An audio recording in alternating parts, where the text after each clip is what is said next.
भारत के तमिलनाडु राज्य के तिरुनेलवल्ली में नेल्लई अपार मंदिर है और इस मंदिर में शिव की प्रतिमा है जिसे 700 ईस्वी पूर्व में बनाया गया था।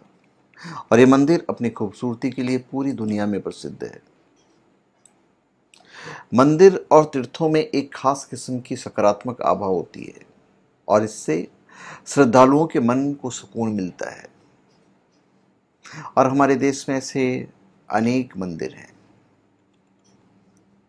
अनेक मंदिर के रहस्य हैं। विज्ञान के नज़रिए से प्रश्न चाहे अनुत्तरित रहे हो, लेकिन आस्था की डोर इससे कभी कमज़ोर नहीं हुई है।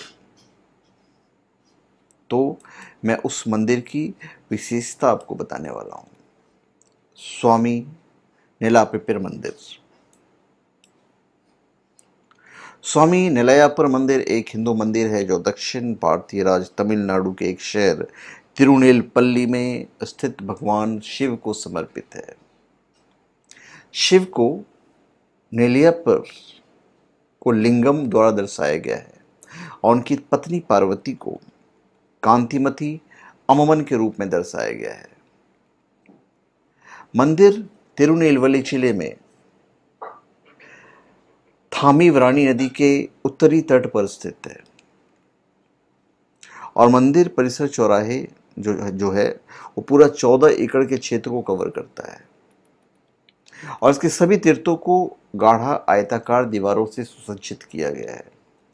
मंदिर में कई मंदिर हैं जिनमें स्वामी नेलयापर और उनके शिष्य श्री कांतिमती अम्बल सबसे प्रमुख हैं और यहाँ पे अनुष्ठान वगैरह भी होते रहते हैं। इस मंदिर को संगीत स्तंभ भी कहा जाता है क्योंकि इस मंदिर में स्थित पत्थरों के खंभों से आप मधुर संगीत की धुन निकाल सकते हैं। तिरुनेलपल्ली मंदिर का निर्माण 7वीं शताब्दी में हुई और उसका निर्माण पांडवों ने किया था, ऐसी मान्यता है। यह मंदिर विजयनगर साम्राज्य के काल में बना था और इसकी स्थापत्य कला का संगीत से गहरा रिश्ता है। मंदिर में अलग से एक संगीत खंड भी है।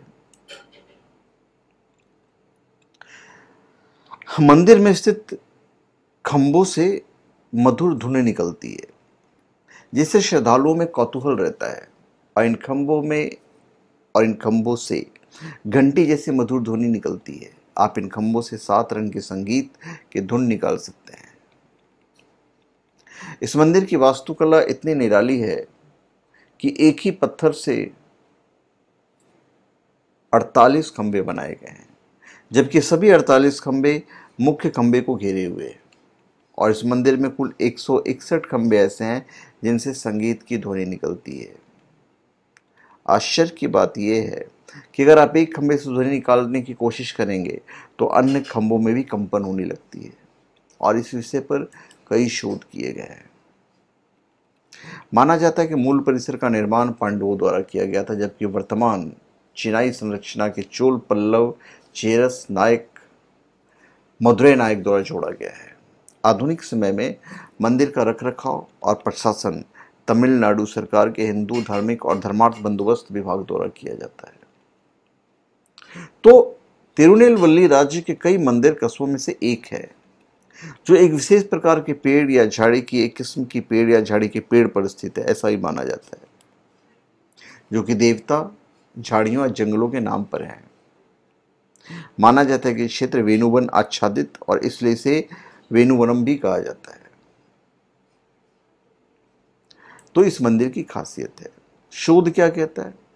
इसमें एक शोध के अनुसार इन पत्थरों के खंभों को 3 श्रेणियों में बांटे गए हैं